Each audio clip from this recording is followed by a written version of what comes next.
Welcome to the History of Hardstyle podcast. My name is Geck-o and I've been invited to do a guest episode for this one. How could I say no? I mean, the history of hardstyle is dear to me.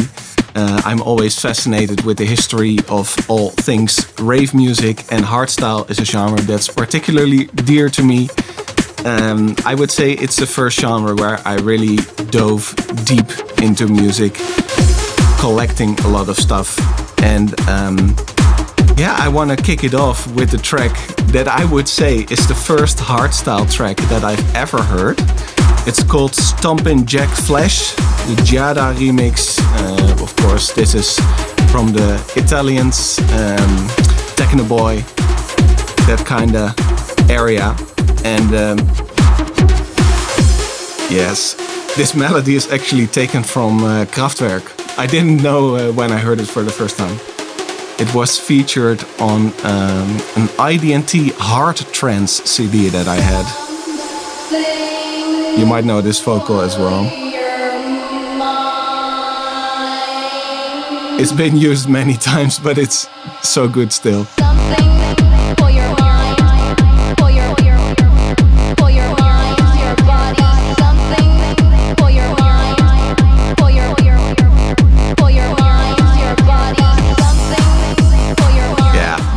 I just love that reverse bass, and that really felt so fresh to me when I heard it for the first time. As I said, it was actually featured on a hard trance CD. The term hardstyle didn't or barely existed back in 2001, which is when I got this CD for my birthday. Good times. This melody can't beat Kraftwerk, but all the memories are coming back. I used to have these ugly ass CD player design.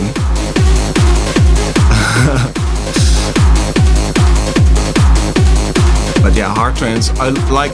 Trance was all the fad on the radio. It was everywhere. Chesto, I loved all that.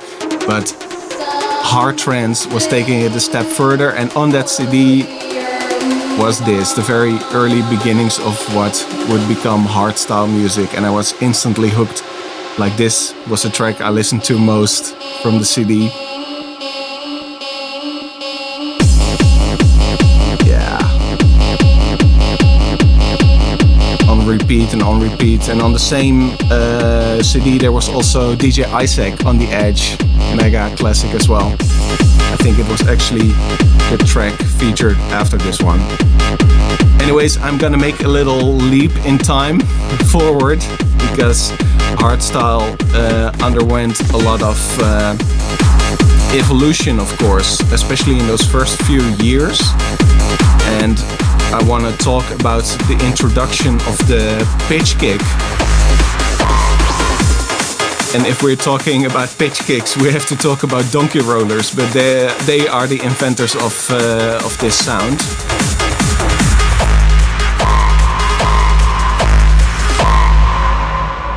So let's first just listen to this little speech, true hardstyle anthem vibes.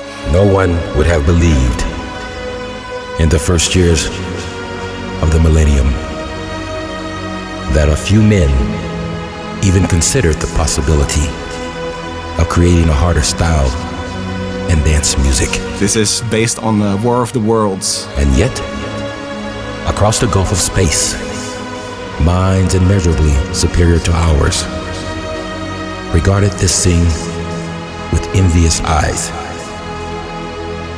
And slowly and surely, they drew their plans against us. Hell yeah. So it was really Zani and the Donkey Rollers who brought this super epic, melodic anthem style into hardstyle, I would say. And to carry a melody in a nice way, you want to support the melody with a pitching bass line. But with these big kicks, they found a way to make them pitch along with the melody. This is the first one ever.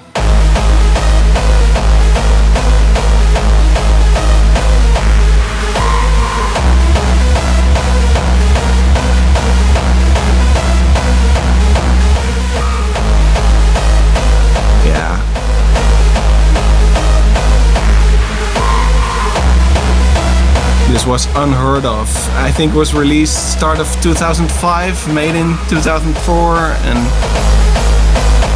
also the climax anthem, of course, from Zani afterwards. I was mind blown by that second climax with that pitch kick.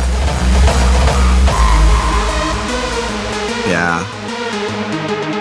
True innovators, I would say. And of course, I'm showing this because we're gonna talk a bit more about pitch kicks and the evolution of hardstyle. Because this inspired a whole new generation of hardstyle producers to try and recreate this sound. And on that quest, a lot of interesting stuff happened.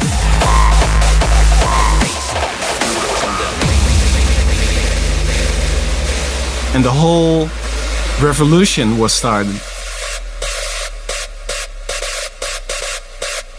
This one's by Josh and Wesz, under their alias Chickz on Fire. Why not? The track's called Natte Asbak. Why not? Released on Next Chapter, that's telling. That was the sub-label from Straight On Records for the new generation of hardstyle producers.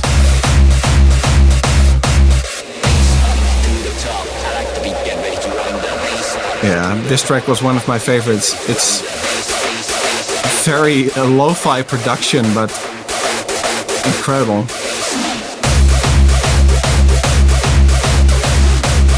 Imagine, these kind of kicks were new back then.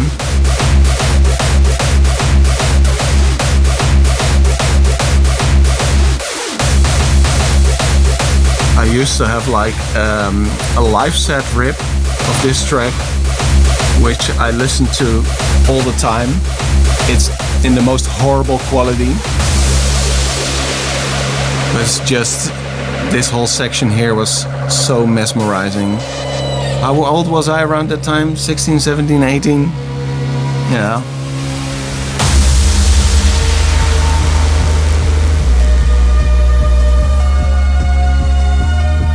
It's cute.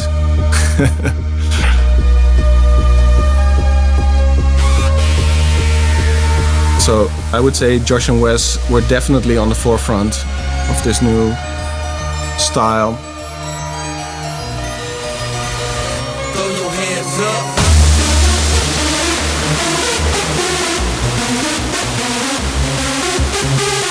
And if you check tracks from this era, they all had the same chord pattern.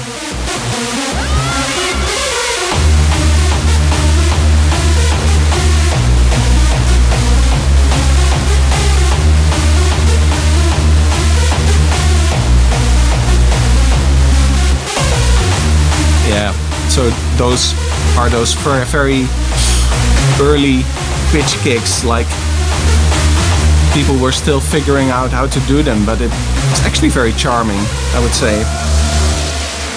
But yeah, if you listen to the mixdown, they fall a bit flat into it. I like a fire burning, spin like a tech. Lyrically, I'm available, spilling massive shit.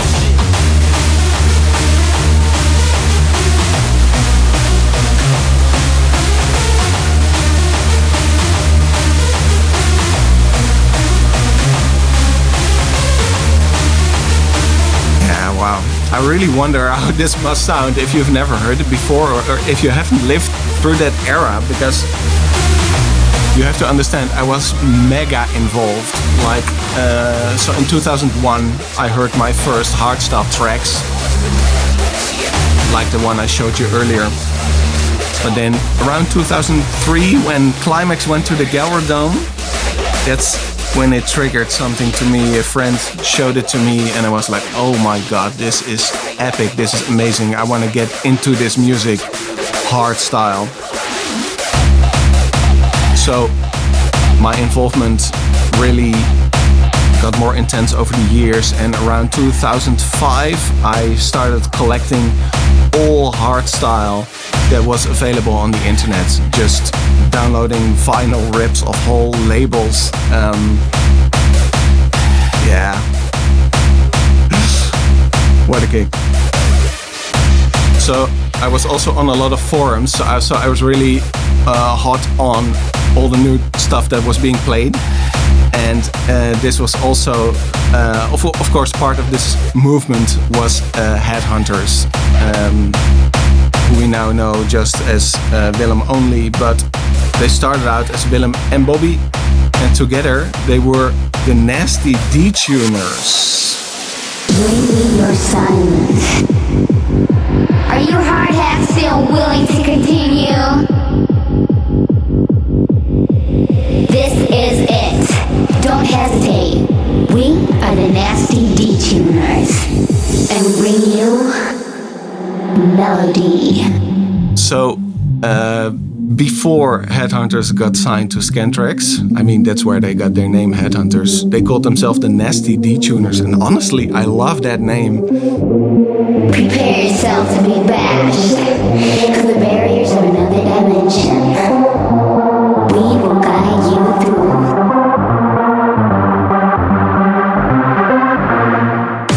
So yeah, this is a low-quality version of the Nasty Anthem, which never got released in this way, but it got released later as detuned by Headhunterz. It detuned, of course, a little nod, and you hear they upped the pitch, got a bit of a different sound.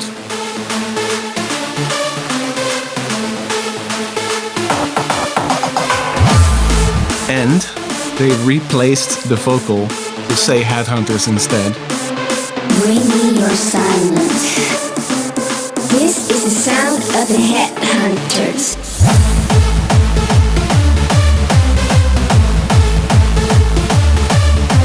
It also got a different kick. Of course, maybe they've remade it even in the Prophet studio. Also has a really typical Prophet studio sound to it. We'll get back at that later.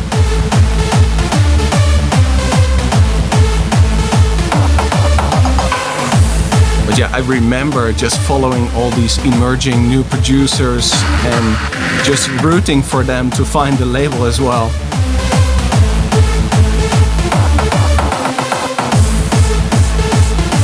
But yeah, Headhunterz signing at Scantraxx was very, very exciting. Also, we really remember that first Headhunterz set at exclusive to Prophet. If you haven't heard that one, definitely go check it out on the internet. Bring me your silence. This is the sound of the Headhunterz. Headhunterz, aiming for your brain. Dat voel je meteen. Yeah, so this one, Aiming for Your Brain, was also featured in their set exclusive to Prophet. You can really hear all the fresh ideas in that set. A lot of youthful energy, really enjoy that. Just playing with the conventions and see what's possible.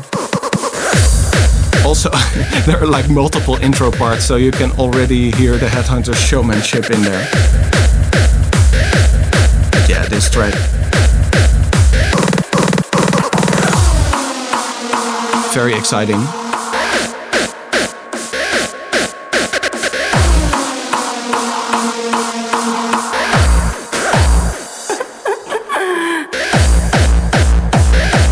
But it used to have a different kick. I'll show you.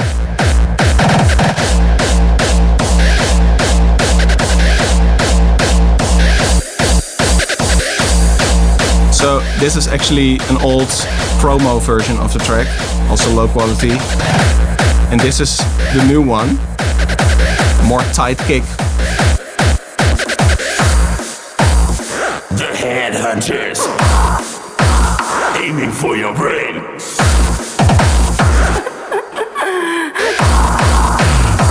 Dat voel je meteen. Dat voel je meteen, which is really funny. And it used to be in the earliest version of the track as well. And then for the promo version, they changed it to Can You Feel It? Which was very lame, actually. So I'm happy they replaced it again with the funny bit for the actual release version.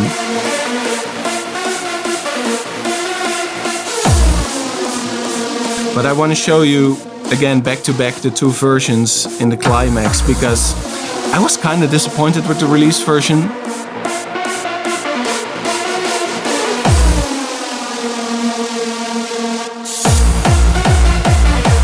Because the original had such a different drive, the old version, this. More exciting, I would say, than this. It feels a bit more tame or something.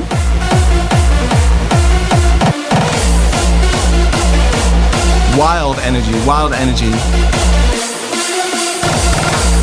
So yeah, I'll just let this one play for a while. So honestly, that was a bit of a disappointment with the release. Still a cool track. But what I said earlier, what I wanted to talk about was that typical The Prophet studio sound. I don't know what it is. The Headhunterz. Aiming for your brain.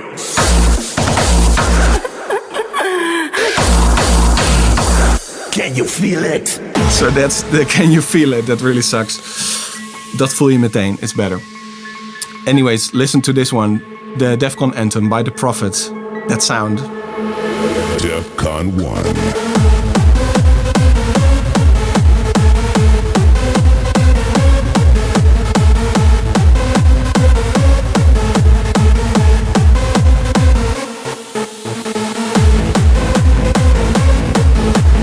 There was always something strange about it. I don't know, maybe a type of hardware that he used, but something seems a bit like bit crushed or bit reduced.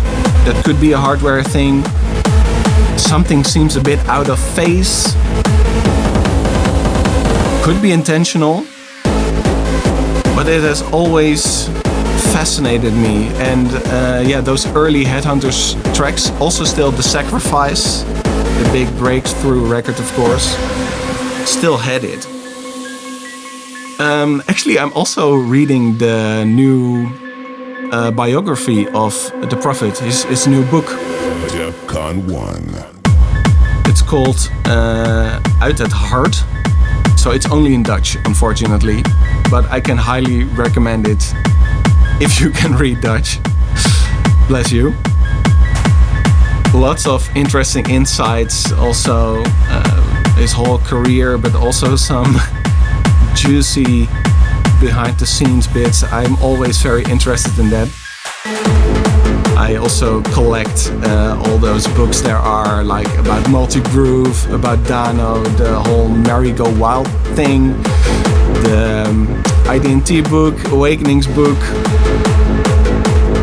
I just love that. Like, I'm that guy who watches like old 2002 club tempo clips late night for fun. It just fascinates me.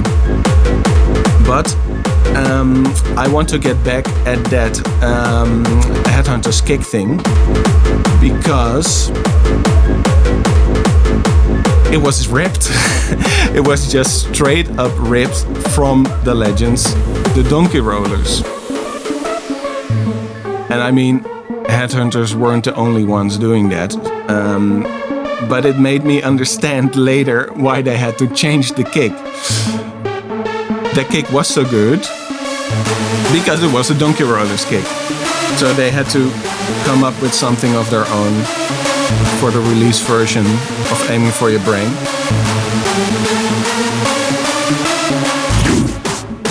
Followers, And it was ripped from this track. raise your hands and show us the meaning of hardstyle. Oh, what a crunch, yeah. So imagine everyone is after this sound. Everyone wants to have this kick in their tracks. And what do the Donkey Rollers do? They just put it in their track up for grabs. Fantastic. So everyone just grabbed it.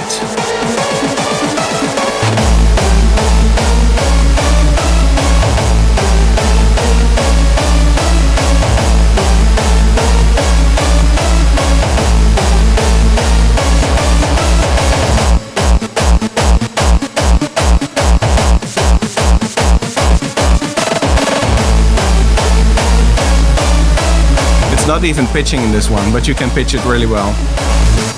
But yeah, I just want to quickly show you again in aiming for your brain, so you can hear for yourself.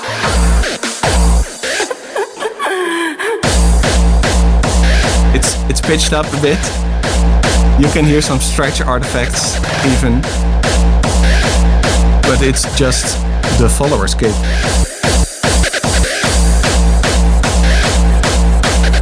I mean, I have sampled this one. Of course I did. Of course I did.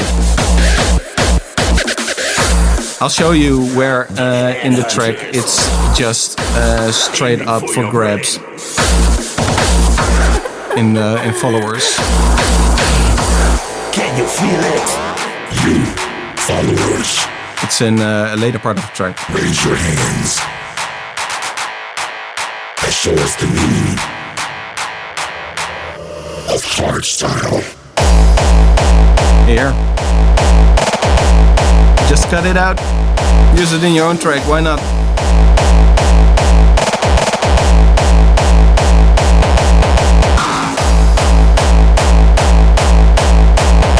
Qontrollers. Legends. So, then, in 2009,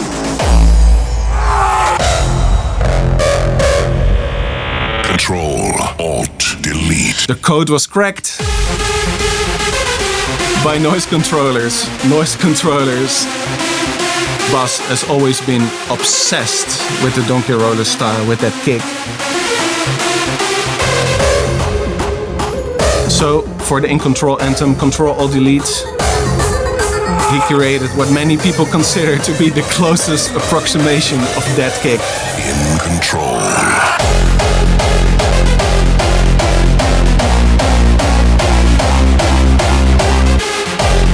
So it has that crunch. It pitches really, really well along with the melody.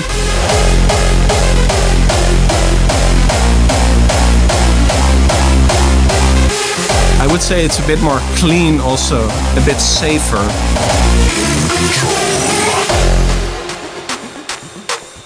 And I just want to play you some older music from Bas, from Noisecontrollers.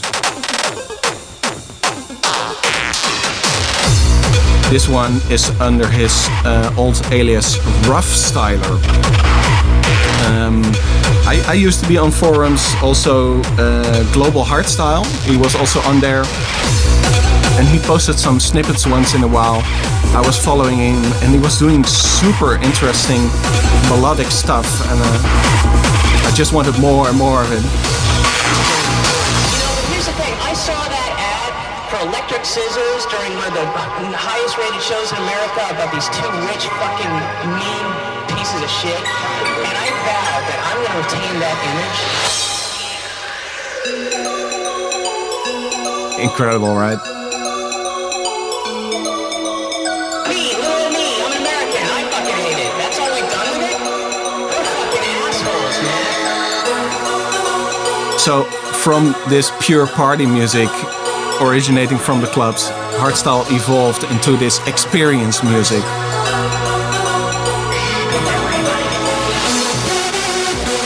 A lot of space for melodies that really take you in.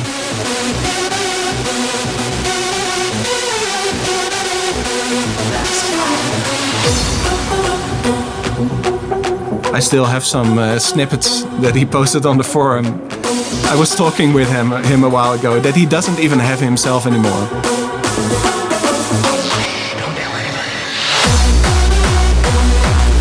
This one has pitch kicks, but very understated.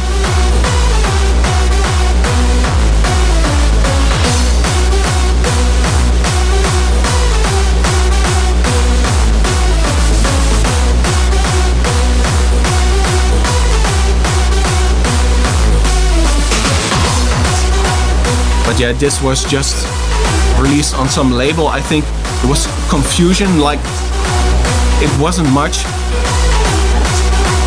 And because I was so deep into it, I couldn't understand why Noisecontrollers were not signed yet to a label. Like, they had a whole bunch of amazing tracks already laying around. I think, yeah, their music was already being played by some big DJs. Like, I remember Luna played, I think, Fury Box on Defcon Main. So at some point, Noisecontrollers finally got signed to Fusion Records, and I was so excited.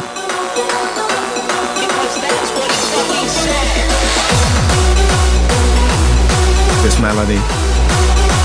But then, that first release on Fusion Records was something so different from all the other Noisecontroller stuff. Very disappointing again. But afterwards the floodgates opened and everything got released and all the melodic stuff, and amazing. And when I look back at it, that first Fusion release, Creatures, was really fucking good as well. Just different. I wanted stuff like We Are the Noisecontrollers, In the Marine, Aliens.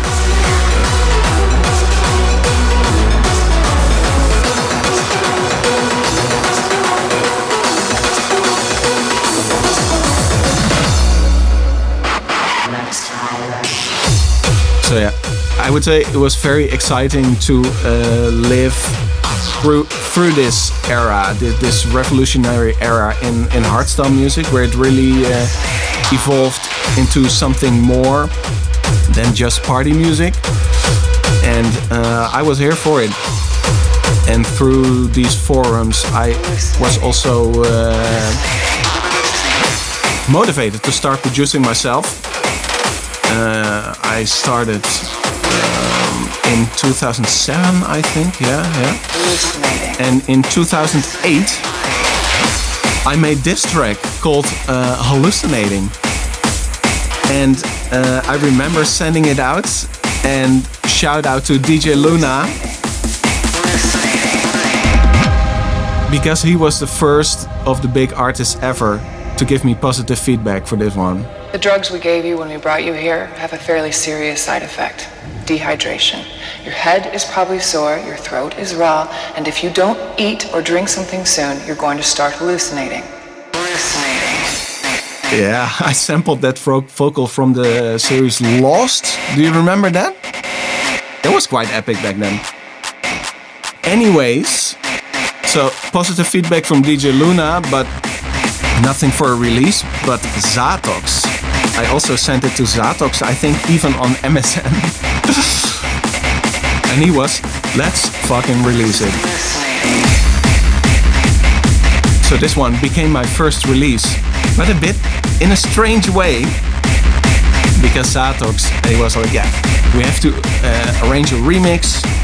I'll ask these upcoming guys, Frequencers, they're pretty cool. I was like, okay, that will be a cool release. Hallucinating, Frequencers remix.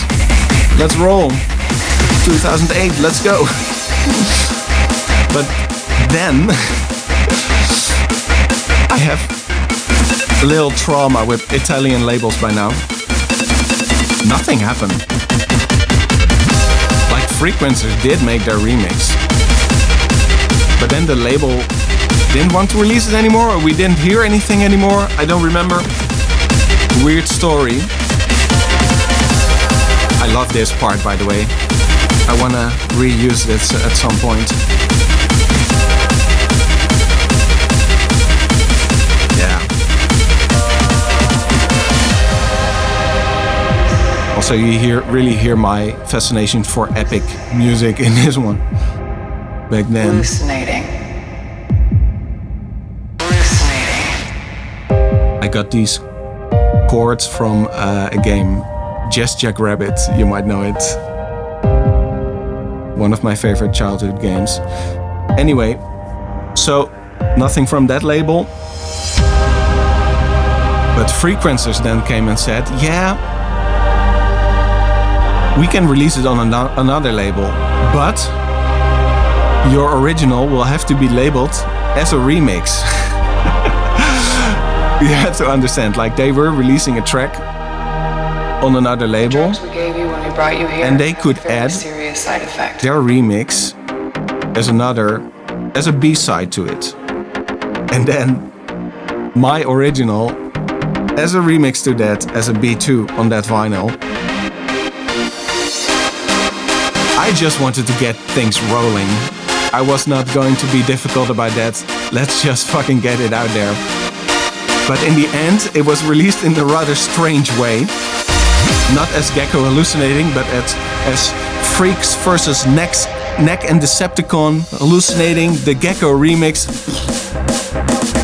Let's just call it Geck-o Hallucinating. Here we go.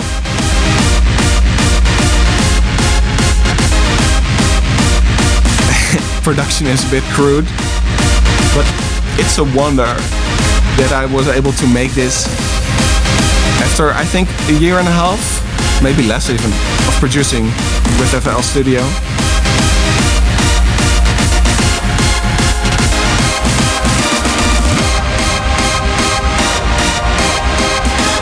Love this part.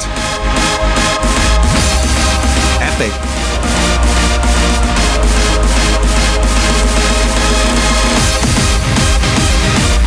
I mean, it is a beautiful melody. My very first release. So thanks, Zatox, for playing a part. Thanks, Frequencers, for playing their part. For creating this Frankenstein release.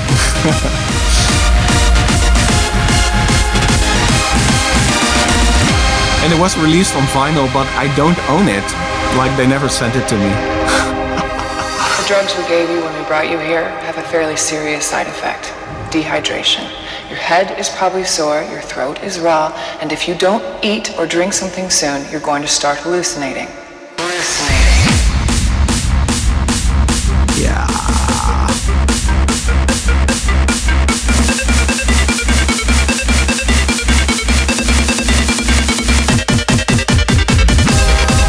So, after this whole story, I was like, let's find a label closer to home. And then I found Terra Chords from DJ Terra,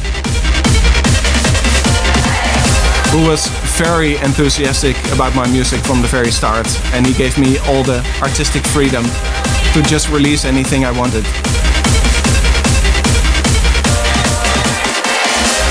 Which has been absolutely essential.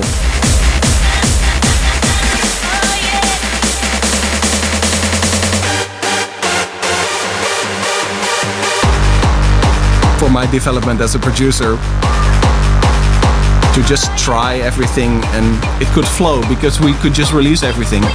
If you look back at my old discography, you might think with some tracks, why? Why did you release it? Because my policy was just release everything.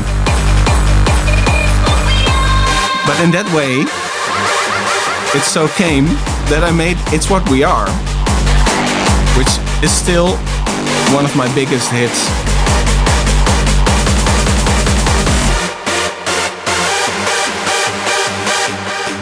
And of course, that is also because of that Headhunterz edit.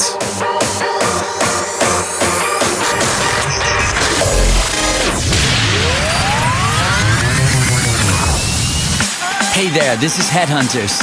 First of all, thanks for listening to this brand new show that I'm planning to do every month from now on.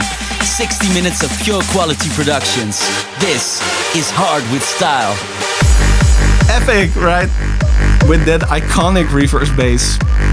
So I think this was really a pivotal moment in my career. Like, Headhunterz found something in my playful, melodic style I was doing at the time. And he was like, yeah, let's make it a little more mainstream. Really cool. And so this was the very first track that he played in his Hard with Style podcast.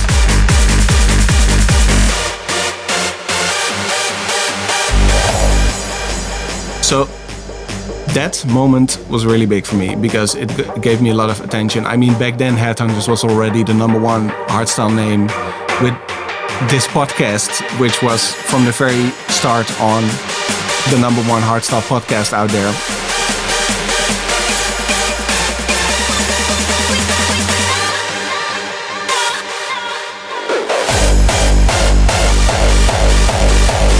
So I would say this edit really brought me on the radar with Q-Dance, for example.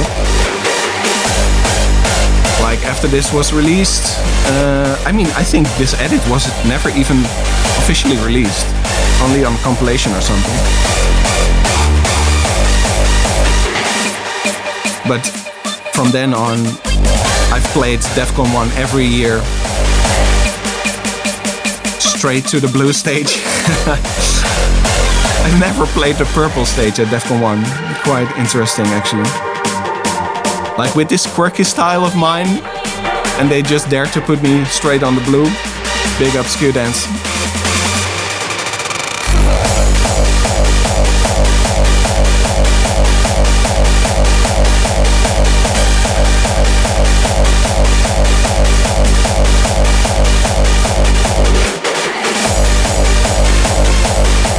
But this edit is really cool, but I also made a VIP version myself. Here you hear that typical kick of mine again. Very interesting kick, actually.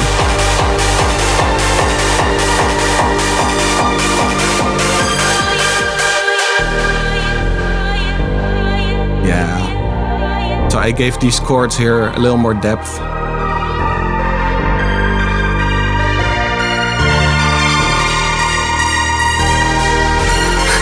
This little melody you hear here is actually randomly generated. I did edit a few notes, but just randomly generated from the chords.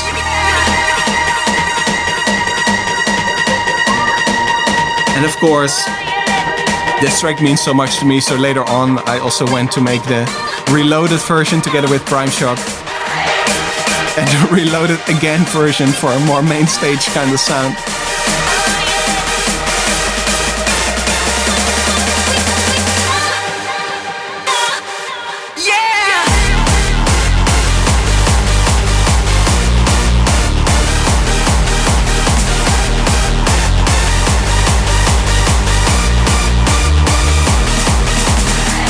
There's just so much more emotion into that melody that way.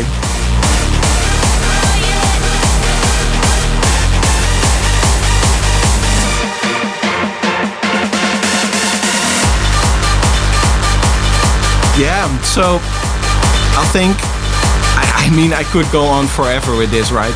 Maybe it would be nice to return for another episode, but this is the end of my podcast, my guest show for the History of Hardstyle podcast.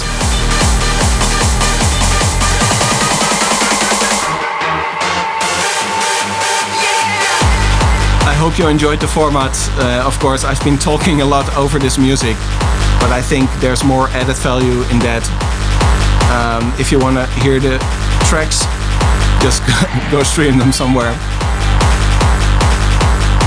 But yeah, my journey, it started in 2001. That's a long time ago. I was 12 years old. And hardstyle has always kept playing an important role in my career as an artist. But I've also had these moments where I've just hated it. I mean, hardstyle is just extreme, extremely beautiful, and extremely ugly. I love it. See you next time. Bye-bye.